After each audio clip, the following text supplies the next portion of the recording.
আজকে আমি পুরো স্টুডেন্ট সেজে এসেছি এবং আমি পুরো সিভিলে আমি প্রোটেকশন মহিলা পুলিশ নিয়ে এসেছি সাথে করে। আমার নিজের সিকিউরিটিকে আমি বাইরে রেখেছি। এটা আমি উপরে ইনফর্ম করেই আমি এখানে এসেছি। জাস্ট আমি দেখতে এসেছিলাম যে মানে হসপিটালে কী সিচুয়েশান আছে এবং হস্টেল নিয়ে আমার কাছে প্রচুর অবজেকশন আছে। ম্যাডাম, এই সারপ্রাইজ ভিজিটে এসে কি দেখলেন? দেখুন, যেটা আমি হস্টেলে দেখেছি সেটা আমি মিডিয়ার সামনে মুখ করবো না, সেটা আমার যেখানে বলার আমি নিশ্চয়ই রিপোর্টটা করবো। আর সাথে সাথে হসপিটালে সারপ্রাইজ ভিজিটে এসেছি। আমি দেখতে এসেছিলাম প্রচুর কমপ্লেন আসছে যে ডাক্তার থাকে না, রাত্রিবেলা 10টার পর বেশিরভাগই কোনো সিনিয়র ডক্টর থাকেন না। আজকে আমি ইন্দ্রনীলবাবুকে সবসময় দেখতাম, উনি একজন খুব ভালো ডক্টর। আমি ওনার সম্পর্কে মিডিয়ার সামনে বলছিলাম, উনি ভীষণ ভালো একজন ডক্টর। তো ওনাকে আমি যখনই বলি উনি খুব ভালো পরিষেবা দেন এবং ওনার ডিপার্টমেন্টে উনি যথেষ্ট দক্ষতার সঙ্গে খুব সুন্দর সুচারুভাবে সাজিয়ে উনি খুব সুন্দর করে করছেন। আর সত্যি কথা বলতে আমার এই জেএনএম হসপিটালটা নিয়ে এত নোংরা করে রাখে, এত নোংরা প্রত্যেকটা জায়গা, এমন কোনো ডিপার্টমেন্ট নেই যে নোংরা নেই। হার্ট বাদ দিয়ে এমন কোনো ডিপার্টমেন্ট নেই যে নোংরা নেই। এটা আমাদের কাছে অত্যন্ত নিন্দনীয়। আমাকে এখানকার যিনি এমএলএ অনুপম বিশ্বাস, তিনিও বারবার বলেছেন, দিদি জেএনএম হসপিটালটাকে দেখুন। জেএনএম হসপিটাল 500 বেডের হসপিটাল, আজকে সেই হসপিটালটার কী অবস্থা, কী দুর্দশা, দেখে খারাপ লাগছে। নোংরা হস্টেলে গেছি তো, হস্টেলটার কী অবস্থা, কী অবস্থা। ওখানে কোনো সিকিউরিটি নেই, কিছু নেই, একদম পুরো ওপেন টু অল, একদম ওপেন টু অল। এটা আমার কাছে অত্যন্ত খারাপ লাগছে। আমি এসেছি, আমি ইনভেস্টিগেশন আমি দেখে গেলাম সারপ্রাইজ ভিজিটে এসে। আমার যেখানে রিপোর্ট করা আমি নিশ্চয়ই একদিন এসেছেন আপনারা? হ্যাঁ, আমি এসেছিলাম, আমি রিপোর্ট করেছিলাম। আমি আজকে এসেছি, আগামী দিন আবার আসবো। এখানে রুগী পরিষেবা যাতে ঠিকমতো পায়।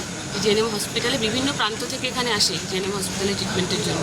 তো সেখানে এসে মানুষ, আমি তো ভীষণ নোংরা হসপিটাল। আমি বারবার বলছি ওনাদেরকে পরিষ্কার করাবেন, বারবার বলছি পরিষ্কার করাবেন। আমি হোস্টেলে যারা আছে, জুনিয়র ডক্টর যারা এখানে পড়ছে, স্টুডেন্ট যারা আছে, তাদেরকেও আমি আজকে সারপ্রাইজ ভিজিটে এসেছি। যে আমার ড্রেসটা দেখে বুঝতে পারছেন, তার কারণ এই ড্রেস সচরাচর আমি বাইরে পরে কখনো বেরোই না। আজকে আমি পুরো স্টুডেন্ট সেজে এসেছি এবং আমি পুরো সিভিলে আমি প্রোটেকশন মহিলা পুলিশ নিয়ে এসেছি সাথে করে। আমার নিজের সিকিউরিটিকে আমি বাইরে রেখেছি। এটা আমি উপরে ইনফর্ম করেই আমি এখানে এসেছি। জাস্ট আমি দেখতে এসেছিলাম যে মানে হসপিটালে কী সিচুয়েশান আছে এবং হস্টেল নিয়ে আমার কাছে প্রচুর অবজেকশন আছে, প্রচুর অবজেকশন। আজকে সেটা আমি হাতে নাতে ধরেওছি, সেটা আমি ধরতে পেরেছি, কিন্তু আমি মিডিয়ার সামনে বলবো না। ম্যাডাম, ইমার্জেন্সি বিভাগে কোনো সিনিয়র ডাক্তারকে রাত্রেবেলা পাওয়া যায় না? আমি দেখলাম তাই, সিনিয়র কোনো ডক্টর নেই। আমি কথা বলবো, আমি ওনাদেরকেও বলেছি যে মানে যাতে সিনিয়র ডাক্তাররা যেন রাত্রি 10টার পরে বেরিয়ে না যায়, শুধু জুনিয়রদের উপর ছেড়ে দিয়ে চলে গেল, এটা হবে না। ওয়ার্ডের ক্ষেত্রে একই চিত্র দেখা যায়। একদম একদম। দেখুন, বিড়াল কুকুর সব জায়গায় দেখছি ঘুরে বেড়াচ্ছে একটা হসপিটালের গ্রাউন্ডের মধ্যে। বেডের মধ্যে পেশেন্ট শুয়ে আছে, বিড়াল কুকুর। আমরা চেষ্টা করছি খুব শীঘ্রই, আপনারা দেখেছেন কদিন আগে আমরা প্রত্যেকটা হসপিটালগুলোতে, মানে কলকাতা কেন্দ্রিক আপাতত হয়েছে, যেখানে যেখানে হসপিটালগুলো আছে প্রত্যেকটা জায়গায় আমরা সিসিটিভি লাগানো হচ্ছে এবং মনিটরিং করা হচ্ছে আমাদের স্বাস্থ্য ভবন থেকে, যে কোথায় কি মানুষ কি পরিষেবা পাচ্ছে না পাচ্ছে ঠিকঠাক করতে। এবং শুধু তাই না, আমরা ওটাকে পুরো হসপিটালের কিচেন অবধি নিয়ে যাব, যে সে কিচেনে সে রান্নাটা কী হচ্ছে। তারপর একটা পেশেন্টের জন্য বর্তমান মুখ্যমন্ত্রী 110 টাকা করে অ্যালটমেন্ট করেছে, ওই কুমড়োর তরকারি না, বেশ ভালো পুষ্টিকর খাবার যাতে পায়। তো সেটাকেও আমরা মনিটরিং করার জন্য প্রত্যেকটা জেলা লেভেলে এবং ব্লক লেভেলে পর্যন্ত নামানো হচ্ছে।